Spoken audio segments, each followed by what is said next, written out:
जादुई दरवाजा। ओम और सूरज दोनों पड़ोसी होने के साथ साथ बहुत अच्छे दोस्त भी थे। ओम जहाँ मेहनत करके काम किया करता, तो वहीं सूरज बिना मेहनत किए ज्यादा पैसा कमाने के लिए दिमाग लगाया करता। ऐसे ही एक दिन सूरज घर पर आराम से बैठा होता है। सूरज को घर पर देखकर उसकी बीवी चुन्नी को गुस्सा आता है। सूरज जी, अब आज भी घर में बैठे हुए हैं। ओम भाई साहब को देखो, सुबह होते ही अपने काम पर निकल जाते हैं।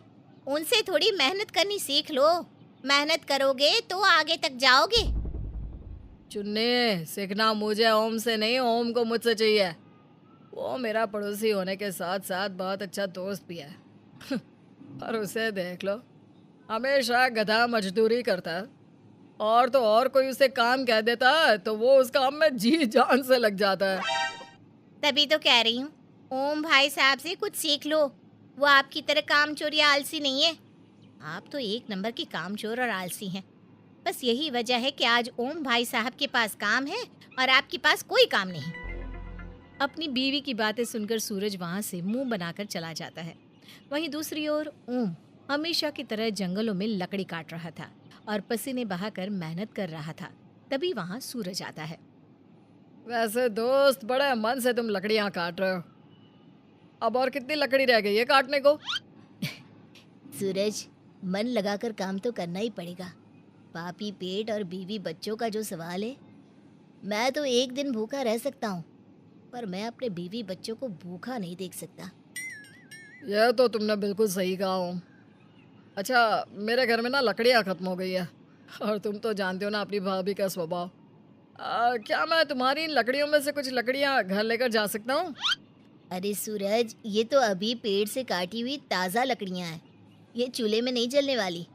अगर इन लकड़ियों को तुम घर ले गए तो भाभी तुम्हें और खरी खोटी सुनाएगी। तुम एक काम करो, घर जाकर मेरी बीवी बिंदिया से कुछ लकड़ियाँ मांग लो। ये ओम का बच्चा जितना मूर्ख दिखता है उतना है नहीं।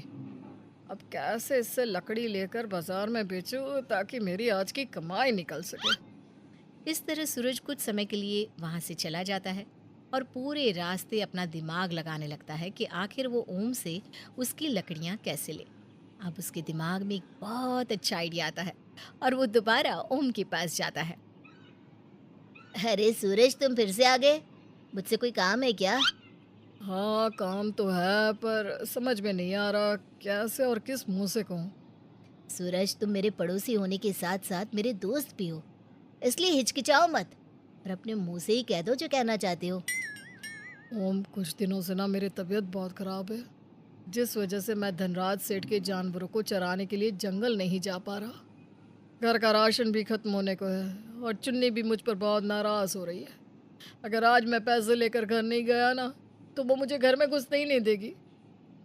क्या आज तुम मेरे लिए भी थोड़ी सी लकड़ियाँ काट दोगे ताकि मैं भी उन लकड़ियों को बाजार में जाकर बेच सकूं? हाँ हाँ सूरज, क्यों नहीं। भला ये भी कोई कहने की बात थी जो तुम इतना हिचकिचा रहे थे। अब शरीफ ओम सूरज के लिए भी थोड़ी सी लकड़ियाँ काट देता है और दोनों दोस्त उन लकड़ियों को लेकर बाजार जाते हैं। अब ऐसे ही कुछ दिन बीत जाते हैं। एक दिन सूरज की नौकरी चली जाती है, जिसके बाद सूरज ओम के साथ ही उठना बैठना शुरू कर देता है और अपने हिस्से की कुछ लकड़ियां उसी से कटवा कर बाजार में बेच दिया करता। ऐसे ही एक दिन दोनों दोस्त लकड़ियां बेचकर बाजार से घर आ रहे थे। तुम ना सच में बहुत भोले हो। देखो, इस गधे मजदूरी में कुछ नहीं रखा। अगर तुम ऐसे ही भोले रहे ना, तो एक दिन लोग तुम्हारे भोलेपन का फ़ायदा उठा लेंगे, जिस तरह से मैं उठा रहा हूँ। सूरज, आखिर कोई कब तक मेरे भोलेपन का फायदा उठा सकता है और कितना उठा सकता है? वैसे भी मुझे तो मेहनत करने में ही अच्छा लगता है। मुझे आदत नहीं है तुम्हारी तरह शॉर्टकट रास्ते ढूंढने की। इस तरह से दोनों दोस्त जंगल के रास्ते बात करते हुए घर जाने लगते हैं। तभी अचानक से भारी वर्षा होने लगती है। वर्षा होने के कारण दोनों दोस्त छुपने की जगह ढूंढते हैं। तभी उन्हें एक जगह से तेज पीली रोशनी नजर आती है। सूरज, वो देखो, वहाँ से लाइट जलने की रोशनी आ रही है। मुझे लगता है इस जंगल में किसी का घर है। चलो हम उनसे थोड़ी सी मदद मांग लेते हैं। क्या पता वो हमें सर छुपाने के लिए अपने घर में थोड़ी सी जगह दे दे। हो सकता है, पर मुझे नहीं लगता कि जंगल में कोई रहता होगा। पर अब तुम इतने दावे के साथ कह रहे हो तो चलते हैं। दोनों दोस्त उस तेज रोशनी का पीछा करते हुए उस रोशनी के पास जाते हैं जहां उन्हें कोई घर नजर नहीं आता सिवाय एक दरवाजे के। और उस दरवाजे से ही तेज पीली रोशनी निकल रही थी। दरवाजे को देखकर सूरज के मन में लालच आ जाता है। ओम, मुझे लगता है ये कोई जादुई दरवाज़ा है। हमें इस दरवाजे के पीछे जाना चाहिए। हो सकता है कि इस दरवाजे के पीछे बहुत सारा खजाना हो। पर सूरज, तुम इतने दावे के साथ कैसे कह सकते हो? अगर इस जादुई दरवाजे के पीछे कोई खतरा हुआ तो? दोस्त, अभी हमारे पास सुनहरा मौका है। इस जादुई दरवाजे के पीछे हो ना हो बहुत सारा खजाना रखा है। हम उस खजाने को लेकर रातों रात अमीर बन सकते हैं। अरे सिर्फ पैसों का सोच, खतरों का नहीं। सूरज के काफी कहने पर ओम सूरज के साथ उस जादुई दरवाजे के पीछे जाता है। पर उस जादुई दरवाजे के पीछे काफी अंधेरा होता है। अब दोनों दोस्त अपने फोन की लाइट चलाते हैं और अंदर जाते हैं जहां उन्हें एक बूढ़ी औरत मिलती है। कौन आया है इतने सालों बाद मेरे इस घर में? अम्मा, हम हैं। वैसे आप कौन हो और यहाँ इस जादुई दरवाजे के पीछे क्या कर रही हैं? बेटा, इस जादुई दरवाजे के पीछे बहुत सारा खजाना है। मैं उसकी रक्षा कर रही हूँ। काफी समय से यहीं बैठी हूँ, जिस वजह से मेरी कमर अकड़ गई है और गला सूखता जा रहा है। क्या तुम दोनों में से कोई मेरे लिए पानी ला सकता है? बुढ़िया माँ के कहते ही बिना कुछ सोचे समझे ओम उनके लिए पानी लेने चला जाता है और लालची सूरज की नजरें खजाने को ढूंढने लगती है। मुझे भी इस बूढ़ी औरत की थोड़ी सी सेवा कर देनी चाहिए। क्या पता मेरी सेवा से खुश होकर ये मुझे खजाने का रास्ता बता दे। अम्मा, क्या मेरे लिए कोई काम नहीं है? मैं कब से यहाँ खड़ा हूँ। वैसे भी ना मुझे बूढ़े बुजुर्ग लोगों की सेवा करना बहुत पसंद है। अगर मेरे लायक कोई काम है तो बताइए ना। बेटा, यहाँ बैठे बैठे मेरी कमर अकड़ गई है। तुम मेरी थोड़ी कमर और पैर दबा दो। अब लालच में आकर सूरज उस बूढ़ी औरत की खूब सेवा करता है। कुछ देर बाद ओम पानी लेकर वहां आता है।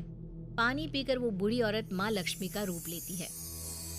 ओम, मैं तुम्हारी सेवा और ईमानदारी से बहुत खुश हुई हूँ, इसलिए मैं तुम्हें इस जादुई दरवाजे की रखवाली करने का काम देती हूँ। साथ ही अब तुम्हें कभी भी किसी भी चीज की कमी नहीं होगी। ये मेरा आशीर्वाद है। माता लक्ष्मी, आपने अपने दर्शन मुझे देकर मुझे धन धान्य से भर दिया और इतनी बड़ी जिम्मेदारी आपने मुझे सौंपी है। मैं इस जिम्मेदारी का पालन पूरे दिल से करूंगा। माता लक्ष्मी, मैंने भी तो आपकी सेवा की है। मुझे भी कोई कार्य दीजिए ना। सूरज, तुम एक लालची इंसान हो जिसने लालच में मेरी सेवा की थी, इसलिए मैं तुम्हें कोई कार्य नहीं बल्कि दंड देती हूँ। और तुम्हारी सजा ये है कि अब ये जादुई दरवाज़ा तुम्हारे लिए कभी नहीं खुलेगा।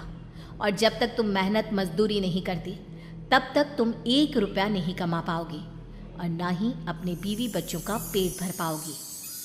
इतना बोलकर माता लक्ष्मी वहाँ से चली जाती हैं और उनके जाते ही सूरज भी खुद को अपने घर में पाता है जहाँ उसकी बीवी उससे लड़ रही होती है। अब सूरज को अपनी बीवी की बातें समझ में आ जाती है और उसके अंदर का लालच भी खत्म हो जाता है। जहाँ एक तरफ ओम जादुई दरवाजे का रक्षक बनकर उसकी पहरेदारी कर रहा होता है और एक खुशहाल जीवन जी रहा होता है, तो वहीं दूसरी ओर सूरज ओम की तरह मेहनत मजदूरी करके अपने बीवी बच्चों का पेट भर रहा होता है।